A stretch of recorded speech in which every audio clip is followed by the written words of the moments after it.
Hoje nós concluímos Jeremias, capítulo 52, né? Esse livro tão poderoso, né? Com tantas coisas atuais, né? A Bíblia é um livro atual. Ela trata de assuntos da humanidade, erros, falhas, acertos, desde a antiguidade até os dias de hoje. Então, é um livro atual. Nós vamos dar continuidade a essa meditação hoje. Nós vamos ver e terminar esse livro e dar continuidade a essa meditação em ordem cronológica. Vamos pedir a direção? Meu Deus, mais uma vez eu peço que o Senhor fale conosco, abrindo o nosso entendimento para a Tua palavra. Eu tenho certeza que o Senhor vai falar conosco, por isso, nos dá o entendimento dessa palavra. Amém. Começa assim: era Zedequias da idade de 21 anos quando começou a reinar e reinou 11 anos em Jerusalém. O nome de sua mãe era Amutal, filha de Jeremias de Libna, e fez o que era mal aos olhos do Senhor, conforme tudo o que fizera Jeoaquim. Então, como nós vimos, os reis só vieram desandando, fazendo tudo que era errado, né? E levando a nação de Israel a fazer o mesmo.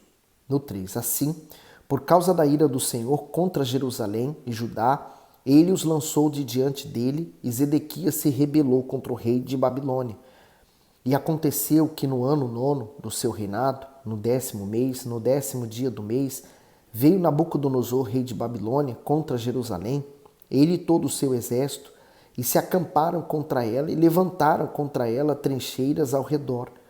Assim esteve cercada a cidade até o 10º ano do rei Zedequias. No quarto mês, aos 9 dias do mês, quando já a fome prevalecia na cidade e o povo da terra não tinha pão, então foi aberta uma brecha na cidade e todos os homens de guerra fugiram e saíram da cidade de noite pelo caminho da porta entre os dois muros, o qual estava perto do jardim do rei, porque os caldeus cercavam a cidade ao redor e foram pelo caminho da campina. Mas o exército dos caldeus perseguiu o rei e alcançou a Zedequias nas campinas de Jericó, e todo o seu exército se espalhou, abandonando-o.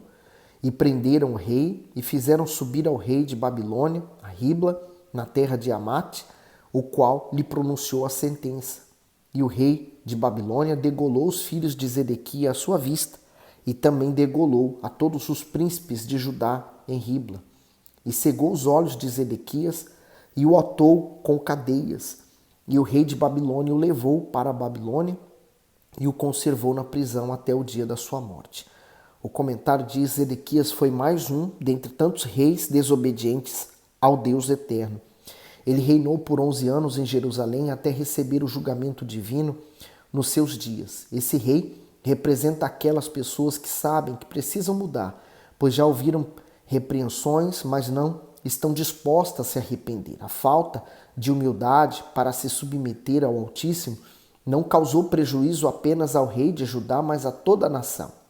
Todos os horrores descritos neste capítulo poderiam ter sido evitados, mas cada pessoa determina o seu futuro por meio das suas escolhas. Tudo que Jeremias havia predito aconteceu: fome, destruição do templo, a derrota de Judá para a Babilônia, a captura do rei de Zedequias e a sua morte na prisão do cativeiro. E aí você fala assim: então Deus foi um Deus cruel. Não, Deus avisou. Deus deu uma oportunidade para que ele pudesse se arrepender e aquilo não acontecesse. Você vendo os vídeos para trás, né, as leituras, você pode pegar e ler também Jeremias, você vai ver quantas vezes que Jeremias tentou avisar Zedequias que isso tudo iria acontecer e que Deus poderia livrá-lo. Mas ele estava mais preocupado com a reputação dele, com o que os outros iriam pensar dele, se ele se entregasse a Nabucodonosor, do que resistir e dar uma de firme, de forte. Bom, como consequência, a escolha dele fez essa dor horrível. Acho que a pior dor não foi ele ficar cego, foi levado para a Babilônia com aquele gancho no nariz, mas ter visto os seus familiares morrerem degolado à sua frente, né? A cegueira, né, o tirar os olhos, simboliza também a cegueira espiritual que ele se encontrava, né? Fisicamente ele tinha olhos, mas espiritualmente estava cego. Então assim muitas pessoas, né, que hoje estão cegas espiritualmente, guiando outras a fazer o que lhe agrada, mas não o que agrada a Deus. Seguindo para o 12. E no 5º mês, no 10º dia do mês, que era o 19º ano do rei Nabucodonosor, rei de Babilônia, Nebuzaradã, capitão da guarda, que assistia na presença do rei de Babilônia, veio a Jerusalém e queimou a casa do Senhor e a casa do rei, e também todas as casas de Jerusalém e todas as casas dos grandes, ele as incendiou. Comentário: queimou a casa do Senhor, a magnífica construção feita por Salomão, onde o Altíssimo havia derramado sua glória, foi completamente despojada e destruída. O Altíssimo permitiu que isso acontecesse porque o templo era o símbolo da aliança feita com ele. Mas, como seu povo havia desprezado o compromisso de lhe obedecer, tudo, inclusive a casa do Senhor, havia perdido o sentido. Então, quer dizer, olha a consequência, né? Primeiro Deus se afasta, eles ficam desprotegidos, vem um inimigo, toma aquela cidade, destrói o seu templo, né? E essa é a maior dor até hoje do povo judeu, né? Esse templo que foi destruído aqui foi o primeiro templo, erguido por Salomão. Depois, nós vamos ver em Neemias, esqueci o nome, mas nós vamos ver a reconstrução do templo. Depois, mais tarde, após o Senhor Jesus, a destruição do templo pelos romanos. E hoje nunca mais foi erguido o templo, né? Você chega lá, uma mesquita, aliás, não é bem mesquita, né? Ali é o Domo da Rocha, aquele lugar muçulmano, dominado pelos muçulmanos. Aquele lugar onde há mesquita era o lugar exato onde estava o templo, erguido o templo de Salomão. Ali é uma rocha e é supostamente aquela rocha que foi erguida o templo, onde Abraão sacrificou o seu filho. Bom, 14. E todo o exército dos caldeus que estava com o capitão da guarda derrubou a todos os muros em redor de Jerusalém. E dos mais pobres do povo e a parte do povo que tinha ficado na cidade, e os rebeldes que se havia passado para o rei de Babilônia, e o mais da multidão, Nebuzaradã, capitão da guarda, levou preso. Mas dos mais pobres da terra, Nebuzaradã, capitão da guarda, deixou ficar alguns para servirem vinhateiros e lavradores. Quebraram mais os caldeus as colunas de bronze que estavam na casa do Senhor, e as bases e o mar de bronze que estava na casa do Senhor, e levaram todo o bronze para a Babilônia. Também tomaram os caldeirões e as pás e as espevitadeiras e as bacias e as colheres e todos os utensílios de bronze com que se ministrava. E tomou o capitão da guarda as bacias e os braseiros e as tigelas e os caldeirões e os castiçais e as colheres e os copos, tanto o que era do puro ouro como o que era de prata maciça, quanto às 2 colunas, ao único mar e aos 12 bois de bronze que estava debaixo das bases que fizera o rei Salomão para a casa do Senhor. O peso do bronze de todos estes utensílios era incalculável. Quanto às colunas, a altura de cada uma era de 18 côvados, e um fio de 12 côvados a cercava, e era a sua espessura de 4 dedos, e era oca, e havia sobre ela um capitel de bronze, e a altura do capitel era de 5 côvados. A rede e as romãs ao redor do capitel era de bronze, e semelhante a esta era a segunda coluna com as romãs, e havia 96 romãs em cada lado. As romãs todas em redor da rede era 100. O comentário diz: e queimou a casa do Senhor, a magnífica construção feita por Salomão, onde o Altíssimo havia derramado a sua glória, foi completamente despojada e destruída. O Altíssimo permitiu que isso acontecesse, porque o templo era símbolo da aliança feita com ele. Mas, como o seu povo havia desprezado o compromisso de lhe obedecer, tudo, inclusive a casa do Senhor, havia perdido o sentido. E aí, lembra, tudo aquilo que eles valorizavam como ouro do templo, né?